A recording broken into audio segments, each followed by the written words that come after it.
네, 세 번째 주자 정치 데스킹 시간입니다. 강경화 후보자, 지금 정가의 가장 핫한 뉴스죠. 강경화 일병 구하기라는 말까지 나옵니다. 청문 보고서 채택 시한이 이틀 남았는데 과연 이 문제 문재인 대통령은 일부러 방치하는 걸까요? 어떤 방식으로 이루어지고 있는지 현장 발제부터 한번 확인해 보겠습니다. 이현수 기자, 네. 짚어줘 보시죠. 네, 우선 국민 여론부터 확인을 해보겠습니다. 강경화 후보자 그야말로 지금 정가에선 뜨거운 감자인데요. 여론조사에선 이런 결과가 나왔습니다. 임명을 해야 하느냐 안 해야 하느냐. 우선 찬성이 62%, 반대가 30.4%, 한 2배 정도 더 높게 나온 걸 보실 수 있을 텐데요. 이런 조사 결과와 함께 야당이 반대를 했을 때 강 후보자 임명을 강행해야 하느냐라고 질문한 여론조사도 있는데요. 이렇게 나왔습니다. 강행을 해야 한다. 국정 정상화를 위해서 강행을 해야 한다는 의견이 여야 협치를 위해 지명 처리를 해야 한다는 의견보다 훨씬 높게 나온 걸 볼 수 있습니다. 자, 야당의 공세에도 불구하고 지지를 선언하는 여론이 더 높다는 건데, 그런데 저는 며칠 전에 저 반대되는 여론조사도 본 것 같아요. 그렇죠. 그런 여론조사도 분명히 있지 않나요? 그렇죠. 이제 뭐 다양하게 소개를 드리려고 했던 차원인데요. 자, 사흘 전에 나온 여론조사도 하나 소개를 해드리겠습니다. 한국리서치에서 조사를 한 건데요. 이제 강경화 후보자 외에도 다른 후보자들에 대해서도 함께 조사를 했습니다. 강경화 후보자 자질이나 도덕성을 갖췄다 32.9%가 나왔고요. 그거보다 조금 더 높은 자질이나 도덕성을 갖추지 못했다 38.9%가 나왔습니다. 그때에 비해서 한 사흘간의 시차가 있긴 하지만 이런 결과도 있었다는 점을 설명을 드립니다. 네, 분명히 그런 점도 짚고 가야 될 것 같고요. 자, 그런데 야당 역시 김상조 공정거래위원장 후보자 조금 전에 청문보고서 채택이 불발됐다는 속보도 전해드렸는데요. 또 김희수 헌법재판소장 후보자에 대해서도 야3당 의견이 조금씩 엇갈리고 있습니다. 강경화 후보자에 대해서는 한 목소리로 반대하고 있는 모습이 특이하기도 한데요. 그 목소리 먼저 들어보시겠습니다. 강경화 후보자의 경우에도 그 이하학원의 그 위장 전입 문제는 이건 단순한 위장 전입으로 저희들은 지금 보고 있지 않습니다. 반칙화 특혜가 없는 세상을 만들겠다고 한 대통령께서 이것에 대해서 반칙화 특혜로 만약에 이러한 위장 전입이 이루어졌다고 한다면 이것은 분명히 장관으로서의 자격은 없는 것이 아닌가 이런 생각을 합니다. 그 청문 과정 그 테이프를 한번 들어가서 보시면서 대통령께서도 스스로 한번 판단하시면 좋겠다는 생각을 갖고 있습니다. 저는 비유를 하자면 강경화 후보자는 어떤 그 민간의 연안 여객선 선장으로서는 맞았을지 모릅니다. 그러나 전시에 대비할 항공모함의 함장을 맡길 수는 없는 거 아니에요. 자, 야당은 도덕성도 문제지만 역량, 자질도 없다 이렇게 선을 그었습니다. 근데 반대로 여당은 반대를 위한 반대다, 발목 잡기다. 여론조사 결과 봐도 도리어 임명을 강하게 하는 여론조사 결과가 더 높지 않느냐 이런 말까지 하고 있는데, 자, 우리 최석호 강병규 기자 보기에는 어떻습니까? 저는 그 김동철 국민의당 원내대표의 말이 조금 인상적입니다. 민간의 연안여객선 선장으로는 맞을지 모르지만 항공모함 함장으로서는 부적절하다. 이게 뭐냐면 유엔에 일을 했고요. 굉장히 유능한 통역사였습니다. 그렇게는 아주 유능한 외교 쪽에서는 했을지 모르지만 장관이 되기에는 굉장히 부족하다 이런 얘기인데, 청문회 때 사실 사드 문제나 이런 것을 묻는 야당 의원들의 질문에 하면서 제대로 말을 못한 부분이 많았습니다. 그래서 야당에서는 정책 역량이 도덕적 흠결을 따라잡을 수 있다면, 덮을 수 있는 수준이라면 그래도 용납할 수 있다. 그런데 그것이 아니기 때문에 절대 할 수 없다. 이러한 입장인 겁니다. 자, 최석호 기자 반대했는데 청와대 취재 담당인 강병규 기자 생각은 어떻습니까? 저 같은 경우는 일단은 박근혜 전 대통령 혹은 이명박 전 대통령 때를 생각하면서 이제 오히려 복수심에 좀 타 있는, 그러니까 반대를 위한 반대 같다는 생각이 들어요. 왜냐하면 박근혜 전 대통령 같은 경우는 김용준 당시 총리 후보자도 낙마했고 총리를 구하는 것 자체가 상당히 애를 먹었었잖아요.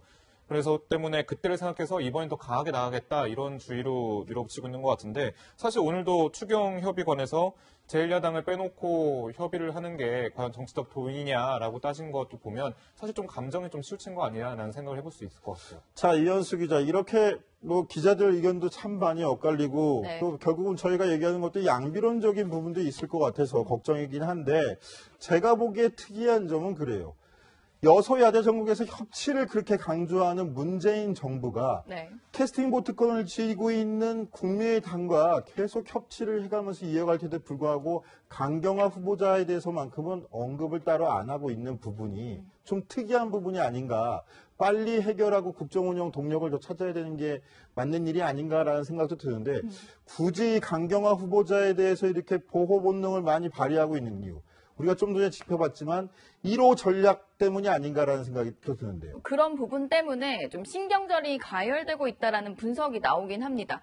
1호 낙마를 시키기 위해서 야권은 맹목적으로 하고 있고 청와대는 1호 국무위원 인사를 성사시키기 위해서 이 인사를 실패하면 국정 동력에 타격을 입을 거다라는 그런 생각들 때문에 강하게 밀어붙이면서 신경전을 하고 있는 게 아니냐 이런 관측도 나오는데요. 이 강경화 후보자 같은 경우는 좀 이례적인 상황이긴 합니다. 뭐 위안부 피해 할머니들이 이례적으로 외교부 장관 인사에 나서서 지지 선언을 하기도 했고요. 외교부 전직 외교장관들이나 뭐 그 외교부 직원 노조에서도 성명을 내는 그런 약간 분위기가 형성되어 있는데 야권에서는 이마저도 문재인 정부가 고공 국정 지지율을 얻고 다시 한번 여론전에 나서는 거 아니냐라고까지 보고 있거든요. 약간 양비론일 수 있겠지만 저는 이게 지금 상황에서 누구 눈치를 봐야 하느냐를 생각한다면 문재인 청와대도 그렇고 야권도 국민의 눈치를 봐야 한다라고 생각하고 뭔가 허심탄회하게 얘기하면 답이 나오지 않을까라는 생각도 해봤습니다. 네, 바로 이 문제는 그럼 이렇게 짚고 넘어가겠습니다. 문재인 정부의 국정운영 전략, 저희가 오늘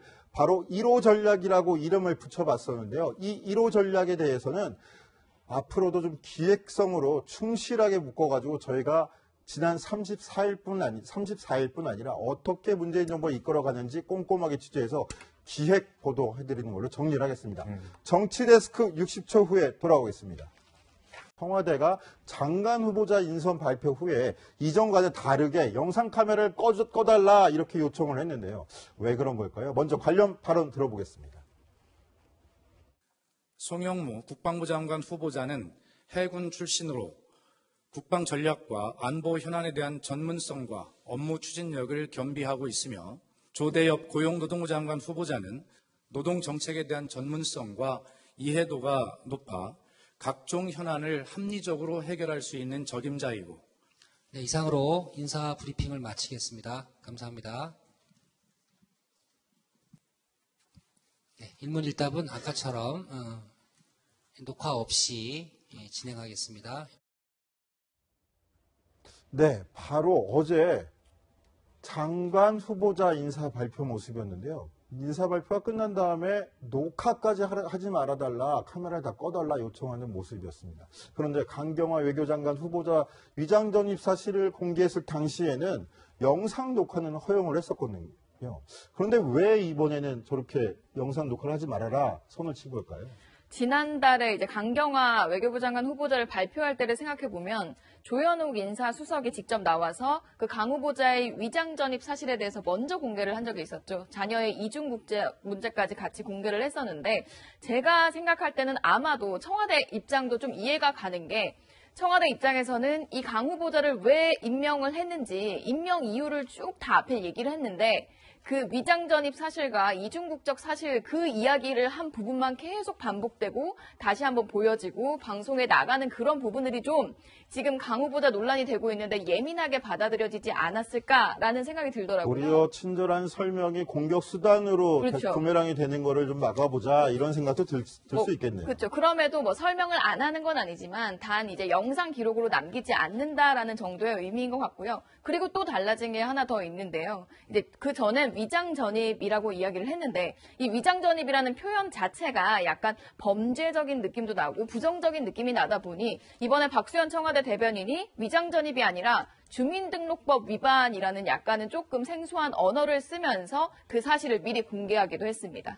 네, 그런데 어제 발표한 5개 부처 장관 후보자 인사 문제도 또 야당이 공세를 시작했어요.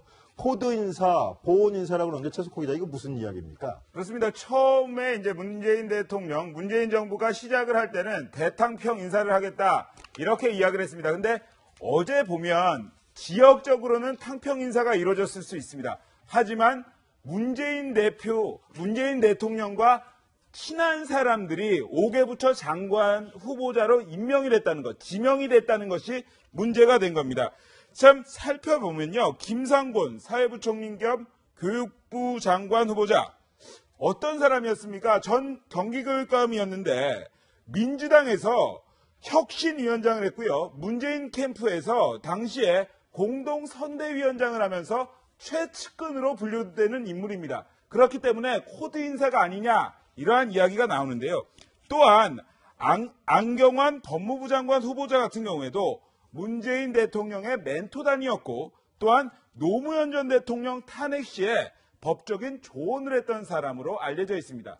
송영무 국방부 장관 후보자, 조대엽 고용노동부 장관 후보자 같은 경우에는 각각 싱크탱크와 지지 모임에서 상당한 역할을 하면서 특히 송영무 장관 후보자 같은 경우에는 지난해 총선에 출마하려 했다가 낙마를 하기도 했습니다. 낙선을 하기도 했는데요.